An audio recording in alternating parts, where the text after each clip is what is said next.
খামারিরা কিন্তু এখন শেষ সময়ের প্রস্তুতি বলা যায় যে গরু বেচা কিনা কিন্তু এখনো শুরু হয়নি, ফলে শেষ মুহূর্তের যে ব্যস্ততা সেটি কিন্তু রাজবাড়ির খামারিরা পার করছে। আমরা যেটি জেনেছি যে রাজবাড়ী জেলায় এবছর 26,000 গরু এবং প্রায় 64,000 ভেড়া এবং ছাগল কোরবানি উপলক্ষে খামারিরা প্রস্তুত করেছে এবং প্রায় 6,000-এর অধিক খামারে এ সমস্ত আহ, গরু এবং ছাগল কিন্তু মোটা তাজাকরণ করা হয়েছে।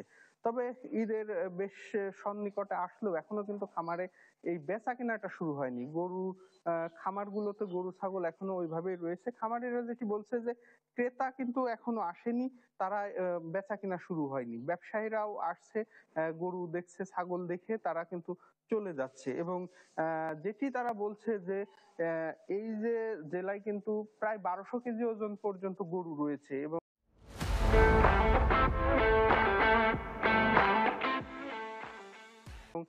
জেলায় ছোট গরুর চাহিদা, ছোট গরুর ক্রেতার সংখ্যা বেশি। বড় যে গরু রয়েছে সেটি আসলে জেলায় বিক্রি হবে না, এজন্য ক্রেতারা একটু খামারিরা একটু চিন্তিত। তারা বলছে যে ব্যবসায়ীরা দূর দূরান্ত থেকে আসছে, দেখছে, কিন্তু বেচা কেনাটা এখনো শুরু হয়নি।